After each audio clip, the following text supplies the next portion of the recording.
sommes donc Natacha Mondon et Éric Pierre, créateurs verriers à la Celle-sur-le-Biais dans le Loiret.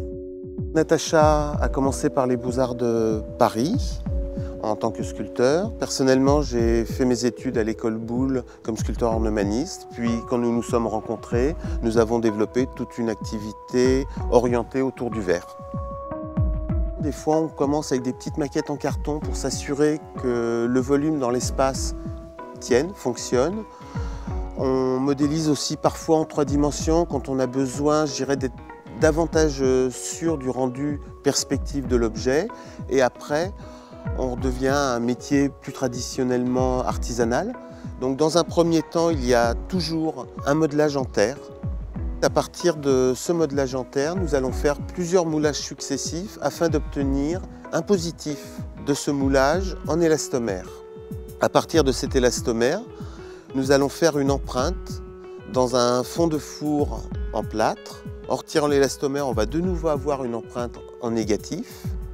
Sur cette empreinte en négatif, nous allons poser la plaque de verre. Ensuite, l'ensemble sera porté dans le four où il va être cuit jusqu'à 810-820 degrés pendant 3 à 4 jours, le temps que le four refroidisse. À partir de là, nous allons obtenir de nouveau un positif de ce premier modelage en terre en verre. Nos créations, on en assume la totalité depuis la conception, la réalisation et l'installation sur site. Le plus compliqué, c'est parfois tout ce qui paraît annexe, c'est-à-dire quand les luminaires sont de grande dimension, penser qu'ils vont être emmenés en camion, donc ils puissent être démontables. Donc ça demande de concevoir des structures qui puissent s'assembler. Et ensuite, pouvoir les installer sur place, donc ça demande d'installer des systèmes de levage, souvent sous les combles quand il s'agit d'églises, de les remonter sur place, de refaire tous les branchements électriques et de les lever. Et que la lumière soit. Il faut des générations pour faire un bon ouvrier, qu'une seule suffit pour que tout soit perdu. C'est-à-dire qu'on a, nous, besoin de pouvoir progresser dans ce que nous faisons, mais en même temps, si ça s'arrête avec nous, je pense que ça n'a plus aucun sens. Parce que tout simplement, ce que nous faisons à l'heure actuelle, c'est parce que ça s'est transmis aussi au fil des siècles, tout en s'affinant et en se modernisant, entre guillemets.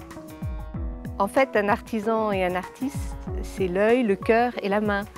C'est vraiment les 3 ensemble, c'est de savoir regarder, savoir écouter les demandes, les besoins, et après agir, et agir au plus juste.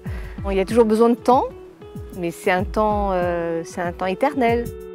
C'est vrai que quand vous rajoutez un élément de décor dans une église de plusieurs siècles, il est fort probable que cet élément dure quelques décennies, voire plus. Donc nécessairement, on se retrouve aussi projeté dans cette dimension temporelle. Avec la responsabilité que cela contient, c'est aussi qu'est-ce qu'on laisse aux générations futures. Notre plus grande réussite, c'est quand quelqu'un nous dit « on dirait qu'ils ont toujours été là, vos luminaires ». Et ça, vraiment, ça montre qu'on n'est pas qu'en 2014, c'est qu'on est dans un temps de création et d'harmonie avec le lieu où on a créé.